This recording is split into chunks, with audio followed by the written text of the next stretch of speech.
Alright, so I'm out here to take a look at this truck here. I'll turn it on here and let it start up. Let it go through its check procedures here. So here's our menu. Our 12 volts a little bit low. We'll go to system info, and this is showing our isolation at only 207,000 ohms. So that's not great. We want it to be around 50,000 kilo ohms. So what happened with this is one of our battery cells in the battery box in the passenger side had damage to its case, which caused it to have low isolation or low resistance in contact with the battery box frame. And let me turn this off for a sec. And so that causes, it can cause multiple problems, but we need to replace the battery cell basically. So the truck stopped charging, it wasn't charging the 12 volt. So what we're going to do today is balance this new cell and stick it in the truck here. Take a look at our battery pack data. Our state of charge is pretty high. We want it to be almost fully charged when we balance the cell. Looks like our voltage is between 3.32 and 3.33, so that's probably about what we'll try to balance this cell to. So I'll head over to the van and start doing that now. So here's our passenger side battery box. There is, I believe, 11 modules in here made up of 7 cells each. I think there's 36 modules total. Right back here in the back left corner, that's our bad cell there. So when you're doing this, you got to be careful. You want to make sure you keep all your other covers on, keep your other bus bars covered. You don't want anything to cross between these two. Especially these two. We'll be working on these. Honestly, I should probably have this one covered up while I'm unbolting this one here. So I'll get started on this, and we'll go from there. So there's our one bolt bus bar completely unbolted. These are your temperature and voltage monitoring wires just for the one module here. So make sure you keep those separated in the right order. We'll tuck them right over here. We'll go ahead and take this bus bar off. It's just one big solid bar of metal. Keep that clean, and then you've just got the tops of your positive terminals against your negative terminals here. So I'll work on this one next over here. Alright, there's our long bus bar all unbolted all along the negative side of this whole battery pack here. That's two pieces there, just to give it a little bit more rigidity since it's longer and up against more battery terminals. So, and then now we'll work on getting that battery cell out there. So yeah, let me grab my handle for that. So this here is just a 3D printed handle meant to butt right up against these. It sits nice and flush there, holds it in place. So we'll set it here on the battery cell. Go ahead and drop a couple of these bolts in each side.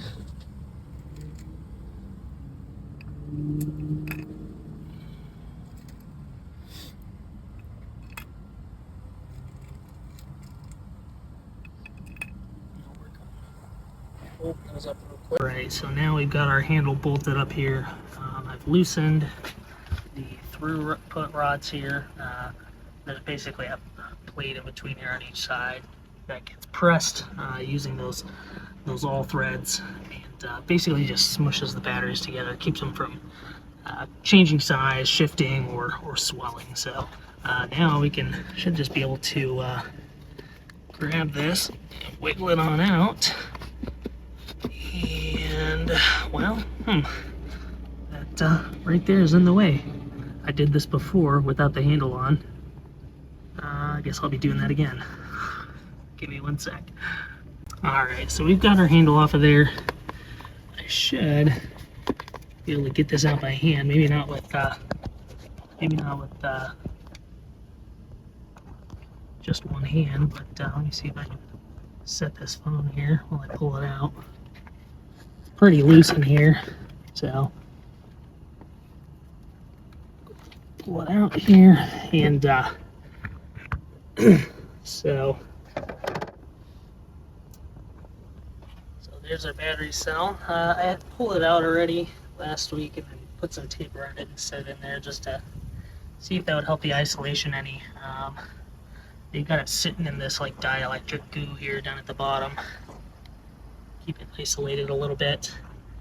But yeah, that's normally where it sits down in there. It's a little wet in this box too, which doesn't help with the isolation resistance. So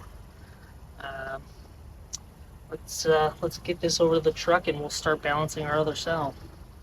Okay, so here's my my little bit charging / balancing setup. So we've got our Meanwell 3.3 volt charger here hooked up to these two positive negative leads here leading to our battery terminals. Those are bolted on nice and tight.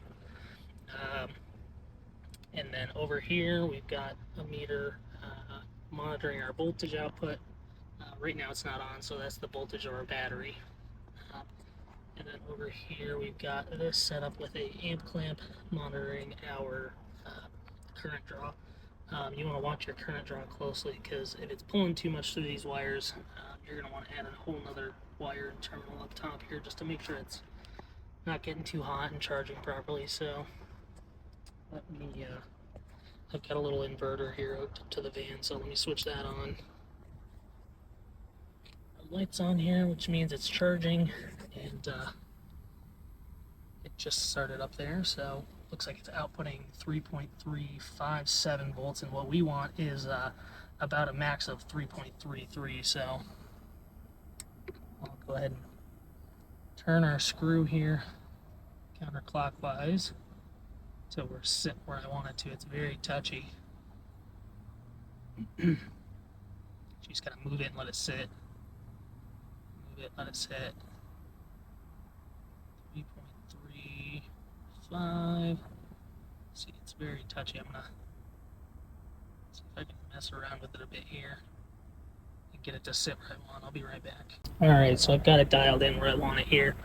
So we're outputting 3.335, which is right about where I want it, into the battery, and then it's pulling, it says 4.5 millivolts, which equates to 1 millivolt per amp. So we're outputting about 4.5, 4.4 amps. So that's not too bad. So this could take a while. It could take anywhere from 30 minutes to an hour here. So I'm going to go get the truck ready, clean it up and dry out that box a little to get it ready for this battery while it's charging. So okay, so it did start raining here, so we got to be careful. But I realized that normally when you charge these lithium iron phosphate cells, you want to charge them at a higher voltage at first.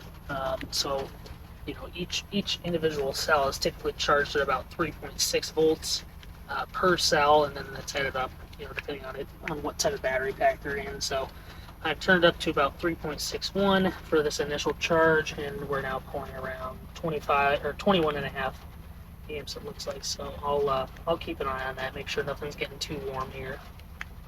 All right, so while that other cell is charging up here, I wanted to show you again this damaged cell. So this is the damaged side here. As you can see, there's a little nick, abrasion in the case here. It looks like it may have shifted inside of the box or something poked this, or just wore through over time, it looks like. And the case of the battery here is actually the negative terminal. So any damage to this casing means the cell needs replaced. So actually, let me see if we can check the voltage here, if I can get my probes to sit right.